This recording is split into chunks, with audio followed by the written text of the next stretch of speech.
when it comes to Marcus's aggression and behavioral issues, I used to think he became Doctor Marcacius, that no matter what he would ever do, it would never amount up to anything I would do, but he became Doctor Marcacius, and God was I wrong about that. Marcus, I think, is trying to not be dangerous, but he is dangerous, especially after him hitting our mom in the head in that incident that occurred at the hospital. She lost her job. Yes, I know that our parents got pretty aggressive on us that night when we first got the riddle when we got the first riddle from the return when Marcus went up to Howard Station and he was told not to. And the argument can be made that our parents get more aggressive than either Marcus ever got, but that is the thing. Our parents got aggressive as discipline. Never did they ever have to get aggressive in discipline over me. That is why I think they should have switched Marcus to go to my school, but I know Mom and Dad felt that because he was so used to come to our school, that was just not worth it or fair to make him switch schools. Like I said, George isn't aggressive at all, and he never was, and Marcus's hug and worship each and my parents hug and worship each other so gently when they were in bed that night. Dr. Marcacius got back from Howard Station and our parents got aggressive on him to discipline. It's really like seeing a triangle that angels added up to more than 180 degrees. Actually, that's not true. It was more like seeing a triangle that added to more than 180 when, Mom tried to ground all three of us because she has never disciplined all of us just because of one person before. Actually, that's also not true. The thing that comes as the biggest shock to us that came from that incident was when we survived for 2 weeks non-stop at Garfield Park to avoid being grounded. We made it thanks to total cooperation of survival and compromising. Never once did we think about killing each other, and never once did we think we were going to cave in and go back to Robbinsog to get grounded. In fact, looking back upon it, I don't think Dr. Marcacius was thinking about getting aggressive at all. Yes, he did get strict on us sometimes, but it was to ensure our safety, and he never went over the top strict on us or raised his voice. Raising his voice is something I see a lot more of in Marcus when he is around our parents, and George whenever he gets upset and throws a temper tantrum. Actually, I take back what I said about George before. I have seen him aggressive before when he throws temper tantrums, but that happens once in a blue moon, or a green moon for George's sake. When it comes to those 2 weeks I spent at Garfield Park, I must say that because of what I just said about surviving at Garfield Park, I can't say exactly that I had a good time at Garfield Park because of how structured it was, and I was getting pretty bored of how often we were there, but that was pretty much it. I can't exactly say I had a bad time either because we did live just fine on our own. And I just explored the conservatory. It just got boring after a while. However, most of all, we loved how we weren't disciplined in the end by our mother. It also was happy that our parents got some alone time. I must say that when it comes to me showing empathy, I currently show more empathy to my parents than I do Marcus. If Marcus gets into trouble, it's solely his fault. If our parents get into trouble, by that I mean not necessarily discipline, just problems arise. It's not my mom or dad's fault for reasons that they themselves caused. It was Marcus's problems he caused. It actually really bothers me seeing Marcus do what he does.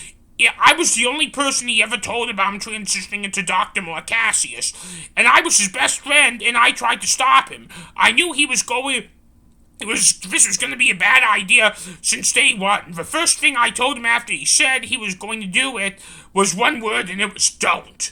He didn't care. He still went through with it. He told me he was doing this because he was very upset at how middle and high school were going, and he just wanted things to be different. So from now on, he was transitioning so things can go his way. Part of that, I think, is a lie. Yes, I believe in transitioning he transitioned to Doctor Marcacius so things go his way. But I also think that there was an incident between him and our parents that pushed him over the edge. The reason I think that is because I think that chat, when it comes to making life decisions, like transitioning into a new persona, at least one thing specifically had to push him over the edge. Yes, I can see how he was thinking about beforehand, but I can totally see how something pushed him over the edge. I think he was that way because he was never specific about it. That instant, nor did it just get an easy answer for feeling neglected. If there was like that, and I think there was, I do not know what that instant was, because laws happen when I am not looking around. I never asked Marcus about it, because I don't want to hurt his feelings, but I definitely don't want to set him over the edge. Just to be clear, I love Marcus with all my heart, which is why I don't discuss personal matters with him, that upset him unless he brings them up. Most of the reason I'm so upset at him is that he currently serves the purpose that my dad serves to my mom, which means that my universe revolves around him. I just want him to recognize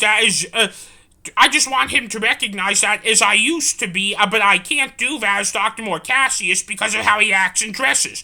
There have also been incidents with him as Dr. Marcacius that no one knows about, not even Hannah. I personally don't want to talk about them or even think about it, because if it is revealed, it could ruin our relationship as brothers, and I like our relationship, but in different words, our relationship as brothers is sacred to us.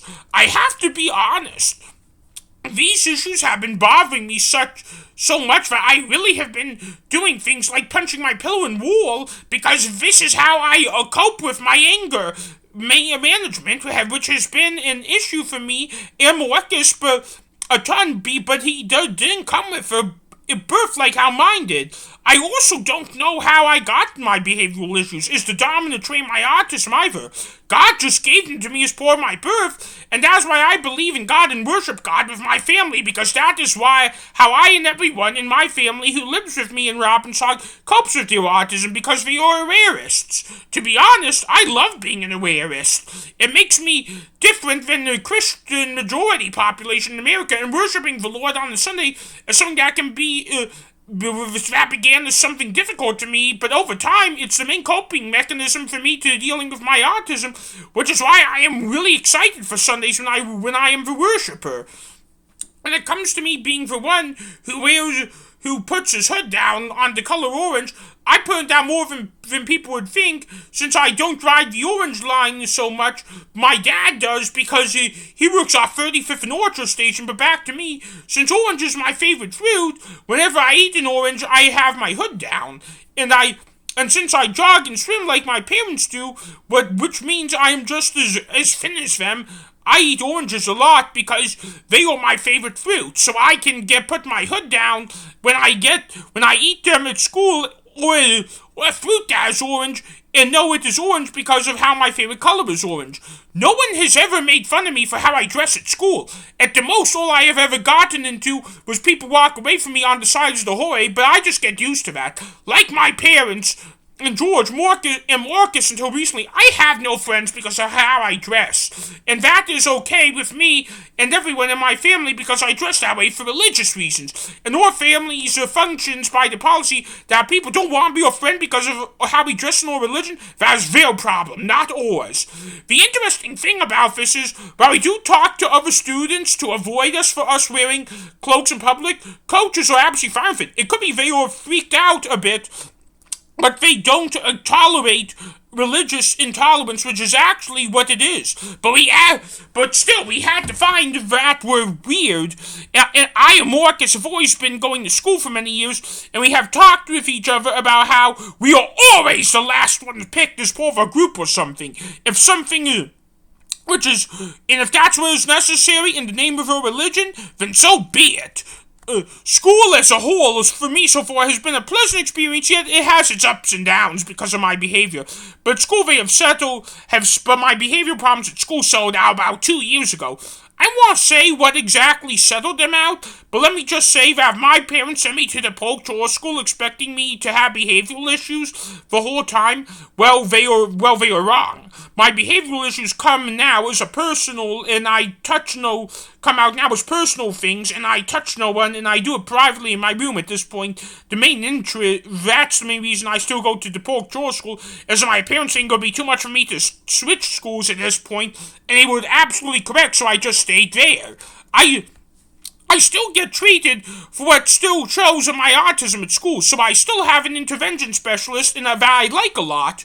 I like the Polk School a lot. I think the teachers have treated me well, and the students have created me well. Is just every now and then I just have a rough patch over something. Rough patches involve difficulty with grades, teachers, other students, and once in a great while punching my desk. Apparently, the school doesn't like when I punch my desk and usually resorts to me having a conversation after class. Those conversations tend to go the same way. I just explain what happened and how it could have been worse and we end up on good terms. Since I am in the 6th grade and I get to pick my classes now, one class I always choose to pick is anatomy, because studying the human body has always been an interest of mine. Personally, it is my favorite class right now because I like my teacher a lot. I like the content a lot.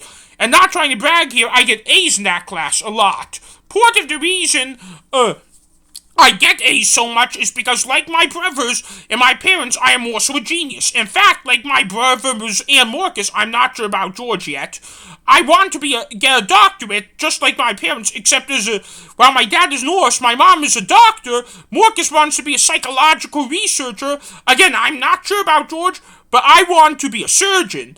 I think it is cool what surgeons do, and they can directly save lives. That's why what I'm doing right now, except I'm not performing the surgery. I really do hope that whoever the return is the key to getting our mother's life back. If she is dying, it has been confirmed to me time and time again that my mom is not going to die. The thing about that, though, is I was told that by my dad many times, and it was really have just been him trying to assure us that everything is going to be okay, when really it wasn't, and we just didn't want us to worry. Maybe he isn't telling us not because he doesn't want us to worry, but because he thinks Marcus is getting his hopes up too high for the throne of Robbinsog.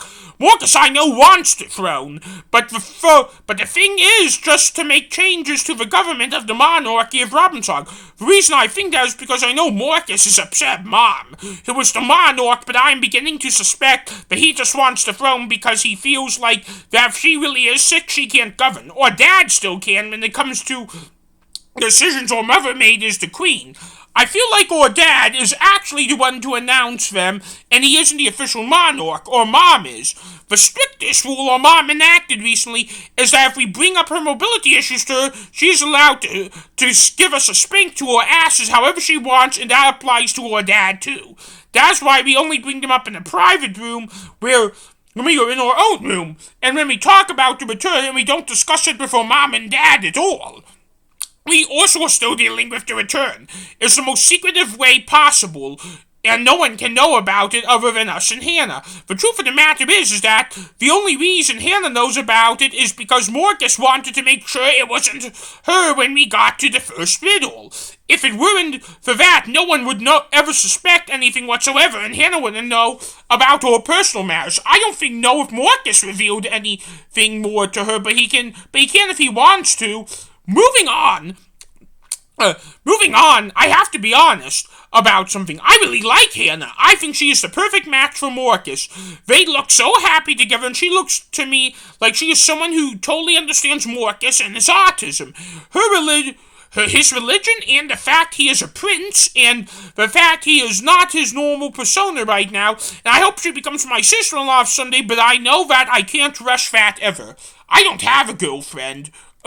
Because I don't have any friends, honestly, and the fact I'm only 11 years old, so I personally don't feel I'm age appropriate for one, despite my parents acting otherwise.